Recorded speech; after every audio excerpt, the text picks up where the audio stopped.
Hello बच्चों, let's read this question. So this question says which one among shows a particle nature of light. इनमें से कौन सा phenomena देखिए आपको पार्टिकल नेचर ऑफ लाइट को यहाँ पर डिस्प्ले क्या करता है बताता है।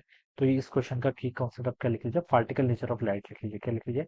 पार्टिकल नेचर ऑफ लाइट लिख सकते हैं या फिर ड्यूल नेचर ऑफ लाइट भी लिख लीजिए। ठीक है, ड्यूल नेचर के थ्रू भी हम उसको एक्सप्लेन कर सकते हैं। पार्टिकल नेचर ऑफ लाइट, देखिए बच्चों पार्टिकल नेचर ऑफ लाइट का क्या मतलब है।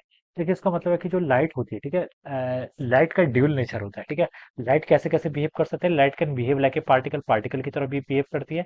And light can behave like a wave, light क्या करती है आपका वेव की तरफ भी क्या करती है, बिहेव करती है।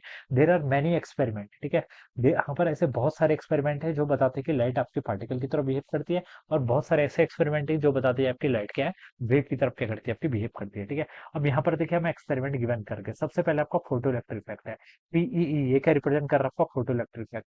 देखिए बच्चों फोटो इलेक्ट्रिक इफेक्ट क्या बताता है। फोटो इलेक्ट्रिक इफेक्ट बताता है कि ejection of electron from the surface of the metal.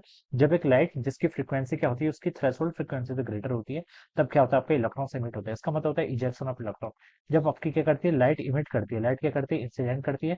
फिर क्या करता है, इससे देखिए लाइट इंसिडेंट करेगी, लाइट के पास क्या होती है, एनर्जी। लाइट में क्या होता है, फोटॉन्स। फोटॉन्स क्या करते हैं, मेटल्स के अंदर बहुत सारे इलेक्ट्रॉन्स होते हैं, इस मेटल्स क्या करते हैं, इस फोटोन की एनर्जी को लेते हैं और क्या करते हैं, जंप कर जाते हैं। ठीक है, और जंप कर जाते हैं तो यहाँ पर क्या हो जाता है, आपका फ्री इलेक्ट्रॉन्स आता है। और इसके मूवमेंट के कारण क्या आती है, आपको फोटो करंट आती है। और इस इफेक्ट को आप क्या बोलते हैं, फोटो इलेक्ट्रिक इफेक्ट। ठीक है बच्चों, फोटो इलेक्ट्रिक इफेक्ट जो आपका फिनोमिना है, ये आपके पार्टिकल नेचर ऑफ लाइट को डिफाइन करता है। क्या करता है, पार्टिकल नेचर ऑफ लाइट को डिफाइन करता है। ऐसा नहीं समझना है कि लाइट है तो फोटोन है, फोटोन आएगी तो वेवलेंथ आएगी। ठीक है, इसका मतलब वेवलेंथ आएगी तो वेव नेचर, ये दिस इज, ये मिसनोमर है। मिसनोमर नहीं मतलब ये आपका गलत कॉन्सेप्ट है। ठीक है, जो आपका फोटो इलेक्ट्रिक इफेक्ट होता है, फोटो इलेक्ट्रिक इफेक्ट ने क्या डिफाइन किया था, फोटो इलेक्ट्रिक इफेक्ट ने ये डिफाइन किया था कि लाइट क्या है, एक पार्टिकल नेचर की होती है। ठीक है, जैसे देखिए हम ना इस चीज को ऐसे समझ सकते हैं, बेसिकली अगर हम इसको समझना चाहें, बचपन में देखिए हम एक्सपेरिमेंट करते थे।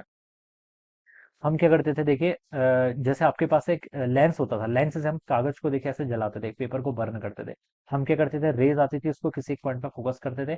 और यहाँ पर आपकी क्या होती थी, कुछ टाइम बाद, ठीक है, धीरे धीरे देखिए ये क्या करता था, एनर्जी गैदर करता था। और ये पॉइंट धीरे धीरे क्या कुछ टाइम बाद आपका जलने लग जाता था। ठीक है, तो यहाँ पर हमारा बेसिकली एक टाइम लैग होता था। टाइम लैग होता था मतलब देखिए, जैसे आपका क्या होता था, देखिए जो वेव नेचर होता है, वेव नेचर में एनर्जी आपकी कंटिन्यूस फॉर्म में आती है। ठीक है, जैसे इसमें एनर्जी लाइट स्ट्राइक करेगी, ठीक है, ये धीरे धीरे क्या करेगा, हीट करेगा, गर्म होगा, गर्म होगा, गर्म होगा। और एक टाइम ऐसा होगा जिस टाइम के बाद क्या हो जाएगा, ये आपका बर्न करने लग जाएगा। ठीक है, तो इस टाइप के फिनोमिना क्या डिफाइन कर रहे थे, this defines the wave nature of light. ये क्या कर रहा था, आपका वेव नेचर ऑफ लाइट।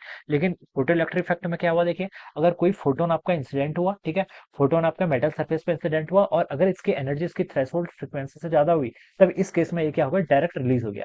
यहाँ पर ऐसा फिनोमिना नहीं हुआ कि फोटोन्स आपके गिरे। ठीक है, जैसे इसकी मान लीजिए इसका वर्क फंक्शन, कोई मेटेरियल हमने यूज किया, इसका वर्क फंक्शन आपका 2.4 इलेक्ट्रॉन वोल्ट के इक्वल है, मान लीजिए। ठीक है, रैंडम वैल्यू कुछ भी ले ली मैंने। ठीक है, ये स्पेसिफिक वैल्यू नहीं है। ठीक है, जैसे जैसे सिलिकॉन या जर्मेनियम होता है, उसके केस में बता सकता हूँ 0.7 और 1.3। ठीक है, मान लीजिए मैंने कोई दूसरा ले लिया, उसके 2.4 है। तो देखिए अगर ये फोटोन की एनर्जी 2.4 इलेक्ट्रॉन वोल्ट से ज्यादा होगी, ठीक है, तो इस पर ऐसा नहीं होता है कि फोटोन्स आपके क्या कर रहे हैं, एक फोटोन इंसिडेंट किया जिसकी एनर्जी 1.6 इलेक्ट्रॉन वोल्ट थी, फिर अगला फोटोन और इंसिडेंट किया जिसकी एनर्जी मान लीजिए 0.9 इलेक्ट्रॉन वोल्ट थी। अब ये दोनों फोटॉन्स, इन दोनों की एनर्जी 2.5 इलेक्ट्रॉन वोल्ट हो गई, ये कि इसके थ्रेशोल्ड से ग्रेटर है, तो अब आपका फोटोन रिलीज करेगा। ऐसा कॉन्सेप्ट फोटो इलेक्ट्रिक इफेक्ट में नहीं होता। फोटो इलेक्ट्रिक इफेक्ट में था कि अगर आपका कोई एक ऐसा फोटोन गिर रहा है जिसकी एनर्जी 1.6 इलेक्ट्रॉन वोल्ट है, तो तब यहाँ पर इजेक्शन ऑफ इलेक्ट्रॉन होगा ही नहीं। ठीक है, अब अगर आपकी एनर्जी 2.4 से ग्रेटर है या फिर 2.4 के इलेक्ट्रॉन वोल्ट के इक्वल है, तो उसी कंडीशन पर क्या होगा, आपका फोटोन्स क्या होगा, इमिट होगा। तो इसका मतलब जैसे ही फोटोन स्ट्राइक किया, अगर उसकी एनर्जी, अगर फोटोन की एनर्जी उस थ्रेशोल्ड या फिर इसके वर्क फंक्शन से ग्रेटर है, उसी कंडीशन में आपका क्या होगा, इलेक्ट्रॉन्स क्या होगा, आपका इजेक्ट होगा। अगर आपके बहुत सारे फोटोन्स गिर रहे हैं, नंबर ऑफ इलेक्ट्रॉन्स और number of photons are falling, ठीक है, और उन सब की एनर्जी अगर आपकी थ्रेशोल्ड से स्मॉलर है, तो उस कंडीशन पर आपका इलेक्ट्रॉन एमिट होगा ही नहीं। ठीक है, तो ये क्या बताता है, this tells us about the particle nature of light. ठीक है, ये क्या बताता है, आपका पार्टिकल नेचर ऑफ लाइट के बारे में बताता है। ठीक है, यहाँ पर देखिए आपका टाइम का लैग नहीं होता है, अगर फोटोन की एनर्जी ग्रेटर है, वो तुरंत गिरेगा और तुरंत इलेक्ट्रॉन्स क्या होगा, आपका एमिट होगा। ऐसा नहीं होगा जैसा हमारे वेव नेचर ऑफ लाइट में होता था, जिसके जैसे हमने इस एक्सपेरिमेंट को डिफाइन किया था। ठीक है, कि एनर्जी आपकी गैदर्ड होगी, एनर्जी कंटिन्यूस फॉर्म में आएगी। हमने बताया था कि जो एनर्जी आती है वो किस फॉर्म में आती है, डिस्क्रीट फॉर्म में आती है, कंटिन्यूस फॉर्म में नहीं आती है। ठीक है, और डिस्क्रीट नेचर क्या बताता है, आपका पार्टिकल नेचर बताता है। ठीक है, हमने यहाँ पर डिफाइन किया था, ई इक्वल टू कितना होता है, आपका एन टाइम्स एच न्यू के इक्वल होता है, ठीक है। तो यहाँ से हम बता सकते हैं डिस्क्रीटनेस की कंडीशन आती है जो हमें क्या बताती है, आपकी पार्टिकल नेचर ऑफ लाइट को यहाँ पर डिफाइन करती है। तो फोटोइलेक्ट्रिक इफेक्ट क्या करता है, पार्टिकल नेचर ऑफ लाइट को डिफाइन करता है। सेकंड है आपका इंटरफेरेंस। इंटरफेरेंस का देखिए फिनोमिना क्या होता है, इंटरफेरेंस का फिनोमिना हमने स्ट्रिंग में भी पढ़ा है, वेव्स ऑन स्ट्रिंग में भी पढ़ा है, और हमने साउंड में भी पढ़ा है, और यंग्स मॉड्यूलर सॉरी, और हमने इसको वेव ऑप्टिक्स में पढ़ा है। इंटरफेरेंस का मतलब क्या था, superposition of the waves, waves का सुपरपोजिशन हो रहा है। तो ये फिनोमेना तो बेसिकली आपका क्या है, रिडिस्ट्रीब्यूशन ऑफ एनर्जी होता है। रिडिस्ट्रीब्यूशन ऑफ एनर्जी आपका तभी पॉसिबल है जब आपका क्या होगा, वेव नेचर होगा। जैसे यंग्स डबल स्लिट ने एक्सपेरिमेंट किया, आपने यहाँ पर क्या था, ठीक है, यहाँ पर आपकी रे आ रही थी, ठीक है। हमने देखा कि देखिए एक्चुअली में हमने एक्सपेक्ट क्या कर रहे थे, ये इसके सामने यहाँ पर हमें एक पैटर्न मिलेगा, यहाँ पर आपकी स्लिट, यहाँ पर आपका कोई पैटर्न नहीं आएगा, इस तरीके से आपका पैटर्न मिलेगा। लेकिन एक्चुअली में हमने देखा कि हमें इस तरीके से कुछ पैटर्न मिला, यहाँ पर आपको ऐसे मैक्सिमा मिला। तो इस मैक्सिमा से हमें पता चला कि यहाँ पर एनर्जी का क्या हुआ है, आपका रिडिस्ट्रीब्यूशन हुआ है, ठीक है। और रिडिस्ट्रीब्यूशन किस केस में पॉसिबल था, वेव नेचर ऑफ लाइट में, ठीक है। तो इंटरफेरेंस तो आपका वेव नेचर बताता है, तो दिस इज रॉन्ग, ठीक है।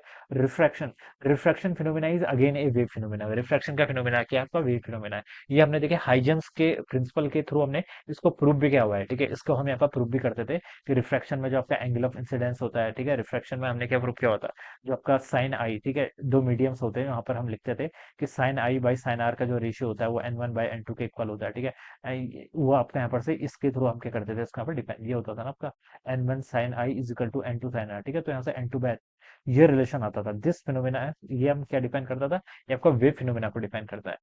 फोर्थ पर आता है आपका polarisation. Polarisation is again a wave phenomena. Polarisation बताता क्या है, पोलराइजेशन बताता है कि कोई भी आपकी लाइट, कोई भी आपका क्या होता है, वेव होती है, जो आपकी लाइट होती है। लाइट में देखिए आपके जो कंपोनेंट होते हैं वो हर डायरेक्शन पर ऑसिलेट करते हैं, क्या करते हैं, हर डायरेक्शन पर ऑसिलेट करते हैं। और पोलराइजेशन में हम क्या करते थे, किसी एक इसको निकोल प्रिज्म या फिर किसी पोलराइजर के थ्रू पास कराते थे, और हमें जो क्या होते थे इसके लाइट के जो वाइब्रेशन होते थे वो एक किसी एक पर्टिकुलर एक्सिस के अलॉन्ग मिल जाते थे।